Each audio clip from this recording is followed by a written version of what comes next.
Hello વિદ્યાર્થી મિત્રો, આપની યુટ્યુબ ચેનલ પર તમારું હાર્દિક સ્વાગત છે. આજે હું તમારા માટે લઈને આવી છું ધોરણ 6 વિષય ગણિત પાઠ 3 સંખ્યા સાથે રમતના સ્વાધ્યાય 3.4ના તમામ પ્રશ્નોના ઉત્તરોની સમજૂતી, અને તે પણ નવી બુક પ્રમાણે. જો તમે આગળના વિડીયો ન દેખ્યા હોય તો તમે તે જોઈ શકો છો અને આપણી ચેનલને લાઇક, શેર અને સબસ્ક્રાઈબ કરી શકો છો. તો ચાલો આપણે સ્વાધ્યાય 3.4ના તમામ પ્રશ્નોના ઉત્તરોની સમજૂતી મેળવીએ. તો સ્વાધ્યાય 3.4નો આપણો પહેલો પ્રશ્ન છે કે સામાન્ય અવયવ શોધો. તો સૌથી પહેલો એમાં પ્રશ્ન છે કે 20 અને 28ના સામાન્ય અવયવ. તો સૌપ્રથમ આપણે 20ને લખી શકીએ કે 20 એકા 20, 2 દાન 20 અને 4 પંચા 20. માટે 20ના અવયવ થશે 1, 2, 4, 5, 10 અને 20. તે જ રીતે જો આપણે 28ના અવયવ લખીએ તો તે થશે 1, 2, 4, 7, 14 અને 28. તો હવે 20 અને 28ના અવયવોમાં સામાન્ય દેખાતા હોય તેવા અવયવ છે 1, 2 અને 4. તો માટે 20 અને 28ના સામાન્ય અવયવ થશે 1, 2 અને 4. તે જ રીતે બીજો પ્રશ્ન છે 35 અને 50ના સામાન્ય અવયવ. તો પહેલાં આપણે 35ના જો અવયવ લખીએ તો તે થશે 35 એકા 35 અને 5 સત્તા 35. તો માટે 35ના અવયવ થશે 1, 5, 7 અને 35. તે જ રીતે જો આપણે 50ના અવયવ લખીએ તો તે થશે 1, 2, 5, 10, 25 અને 50. તો હવે 35 અને 50ના અવયવોમાં સામાન્ય હોય તેવા અવયવ છે 1 અને 5. તો માટે 35, 50ના સામાન્ય અવયવ થશે 1 અને 5. તે જ રીતે આપણો ત્રીજો પ્રશ્ન છે કે 15 અને 25ના સામાન્ય અવયવ. તો સૌપ્રથમ આપણે 15ના અવયવ લખવા હોય તો આપણે લખી શકીએ કે 15 એકા 15 અને 3 પંચા 15. તો માટે 15ના અવયવ થશે 1, 3, 5 અને 15. અને તે જ રીતે જો આપણે 25ના અવયવ લખીએ તો તે થશે 1, 5 અને 25. તો માટે 15 અને 25માં સામાન્ય હોય તેવા અવયવ છે 1 અને 5. તો માટે સામાન્ય અવયવો 15 અને 25ના થશે 1 અને 5. તે જ રીતે આપણો ચોથો પ્રશ્ન છે કે 56 અને 120માં સામાન્ય અવયવ. તો સૌપ્રથમ જો આપણે 56ના અવયવ લખીએ તો 56ના અવયવ થશે 56 એકા 56, 28 દુ 56, 14 ચોક 56 અને 7 અઠા 56. તો માટે 56ના અવયવ થશે 1, 2, 4, 7, 8, 14, 28 અને 56. તે જ રીતે જો આપણે 120ના અવયવ લખીએ તો તે થશે 1, 2, 3, 4, 5, 6, 8, 10, 12, 15, 20, 24, 30, 60 અને 120. તો હવે 56 અને 120ના અવયવોમાં સામાન્ય હોય તેવા અવયવ છે 1, 2, 4 અને 8. તો તે જ રીતે 56 અને 120ના સામાન્ય અવયવ થશે 1, 2, 4 અને 8. તે જ રીતે આપણો બીજો પ્રશ્ન છે કે સામાન્ય અવયવ શોધો. ઉપરના પ્રશ્નમાં આપણે 2 સંખ્યાથી સામાન્ય અવયવ શોધ્યા. હવે આ સંખ્યામાં આપણે 3 સંખ્યામાં સામાન્ય અવયવ શોધીશું. તો સૌપ્રથમ 4, 8 અને 12ના સામાન્ય અવયવ. તો આપણે 4ના અવયવ લખીએ તો 4 એકા 4 અને 2 દુ 4. તો માટે 4ના અવયવ થાય 1, 2 અને 4. તે જ પ્રમાણે જો આપણે 8ના અવયવ લખીએ તો તે થશે 1, 2, 4 અને 8. તે જ રીતે 12ના અવયવ પણ થાય 1, 2, 3, 4, 6 અને 12. તો માટે 4, 8 અને 12માં સામાન્ય હોય તેવા અવયવ છે 1, 2 અને 4. તો માટે 4, 8 અને 12ના સામાન્ય અવયવ થશે 1, 2 અને 4. તે જ પ્રમાણે બીજો પ્રશ્ન છે 5, 15 અને 25ના સામાન્ય અવયવ. તો જો આપણે 5ના અવયવ લખીએ તો તે થાય 5 એકા 5. તો માટે 5ના અવયવ 1 અને 5 થશે. તે જ રીતે જો આપણે 15ના અવયવ લખીએ તો 15ના અવયવ થશે 1, 3, 5 અને 15. અને તે જ રીતે 25ના અવયવ થશે 1, 5 અને 25. તો માટે 5, 15 અને 25માં સામાન્ય હોય તેવા અવયવ છે 1 અને 5. તો માટે 5, 15 અને 25ના સામાન્ય અવયવ થશે 1 અને 5. તે જ રીતે આપણે ત્રીજો પ્રશ્ન જોઈએ. તો ત્રીજો પ્રશ્ન છે કે પ્રથમ 3 સામાન્ય અવયવી શોધો. તો પ્રથમ 3 સામાન્ય અવયવી શોધવા માટે આપણે આપેલી સંખ્યાના 10 થી 11 ગુણિતો લખીએ.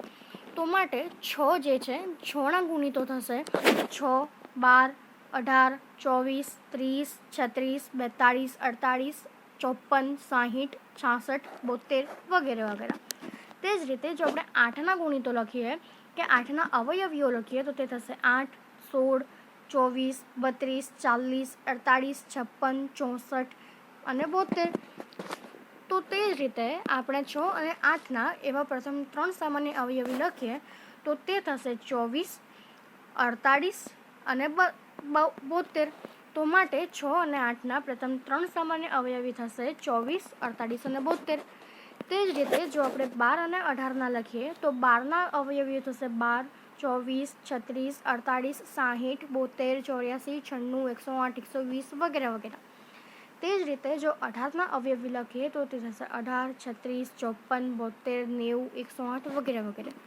તેથી 12 અને 18ના પ્રથમ 3 સામાન્ય અવયવી થશે 36, 72 અને 108. તે જ રીતે આપણો ચોથો પ્રશ્ન છે કે 3 અને 4ના 100 કરતાં નાના સામાન્ય અવયવી લખો.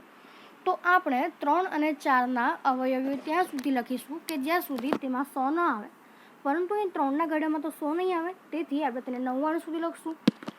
તો હવે જે 3 અને 4ના આપણે અવયવીઓ લખ્યા તેમાંથી આપણે સામાન્ય હોય તેવા અવયવીઓ શોધીએ. તો તેમાં સામાન્ય હોય તેવા અવયવી થશે 12, 24, 36, 48, 60, 72, 84, 96. હવે આની બીજી એક રીત શોધીએ તો આપણે 3 ગુણ્યા 4 એટલે કે આપેલી જે બે સંખ્યાઓ છે તે બે સંખ્યાઓને ગુણાકાર કરીએ અને તેનો જે ગુણાકાર આવે તેને આપણે ગુણિતો લખીએ તો તે તેના સામાન્ય અવયવ થશે. તે જ રીતે પાંચમો પ્રશ્ન કે નીચેની સંખ્યામાંથી સઅવિભાજ્ય સંખ્યા કઈ છે. હવે જો સઅવિભાજ્ય સંખ્યા પૂછે તો સઅવિભાજ્ય સંખ્યા એને કહેવાય કે જેનો સામાન્ય અવયવ ફક્ત એક જ હોય. એટલે કે આપેલી જે બે સંખ્યા જે છે એ આપેલી બે સંખ્યાના જે સામાન્ય અવયવ છે એ એક હોય અને આના સિવાય બીજું કોઈ ન હોવું જોઈએ. તો પહેલો પ્રશ્ન છે કે 18 અને 35. તો આપણે 18ના અવયવ લખીએ તો તે થશે 1, 2, 3, 6, 9 અને 18. તે જ રીતે જો 35ના અવયવ લખીએ તો તે થશે 1, 5, 7 અને 35. તો માટે તેમાં સામાન્ય અવયવ જે છે એ ફક્ત એક જ છે. માટે જે 18, 35 જે છે એ સઅવિભાજ્ય સંખ્યા છે. તે જ રીતે તેનો બીજો પ્રશ્ન કે 15 અને 37. તો 15 અને 37માં 15ના અવયવ થશે 1, 3, 5 અને 15 અને 37ના અવયવ થશે 1 અને 37. એટલે તેમનો સામાન્ય અવયવ જે છે એ એક છે. માટે આપેલી જે સંખ્યા છે એ સઅવિભાજ્ય સંખ્યા થશે. તે જ રીતે તેનો ત્રીજો પ્રશ્ન કે 30 અને 415માં સામાન્ય સઅવિભાજ્ય છે કે નહીં.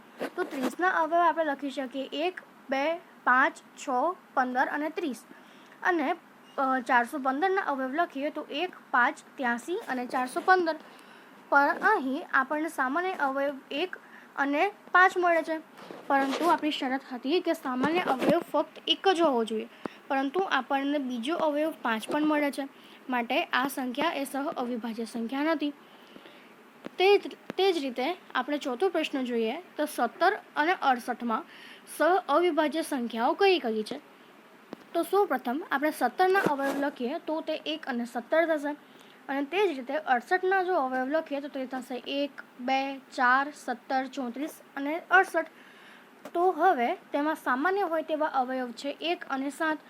અહીં 1 સિવાય 17 પણ જે છે એ સામાન્ય અવયવ છે, માટે તે સઅવિભાજ્ય સંખ્યા નથી.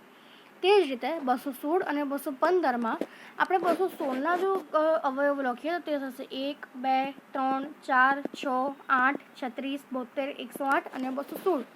તે જ રીતે જો આપણે 215ના લખીએ તો તે થશે 1, 5, 43 અને 215 અને તેમાં સામાન્ય હોય તેવો અવયવ ફક્ત એક જ છે. તેથી આપણે સામાન્ય અવયવ એક છે, તેથી તે સંખ્યા એ સઅવિભાજ્ય સંખ્યા પણ થશે. તે જ રીતે તેના પછીનો પ્રશ્ન કે 81 અને 16માં સામાન્ય અવયવ એ સઅવિભાજ્ય છે કે નહીં. તો 81ના અવયવ થશે 1, 3, 9, 27 અને 81 અને 16ના અવયવ થશે 1, 2, 4, 8 અને 16. માટે તેમાં સામાન્ય અવયવ એ ફક્ત એક જ છે, માટે તેઓ સઅવિભાજ્ય સંખ્યા થશે. તે જ રીતે છઠ્ઠો પ્રશ્ન કે એક સંખ્યા 5 અને 12 વડે વિભાજ્ય છે, તો તે સંખ્યા બીજી કઈ સંખ્યા વડે વિભાજ્ય થશે.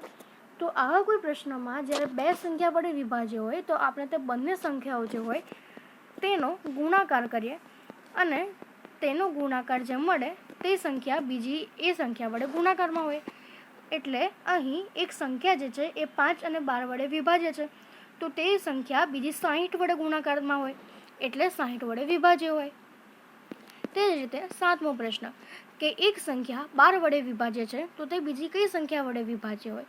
હવે જો એક જ સંખ્યા આપી હોય કે એક સંખ્યા વડે વિભાજ્ય હોય, તો આપણે તેને શું કરી શકીએ કે તે સંખ્યા જે છે તેના જે અવયવીઓ હોય એ અવયવીઓ વડે તે સંખ્યા બીજી વિભાજિત થાય.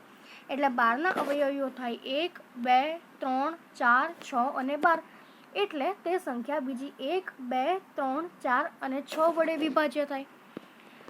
જો તમને આ વિડીયોમાં કોઈ પણ ડાઉટ હોય તો તમે તે કોમેન્ટ સેક્શનમાં જણાવી શકો છો.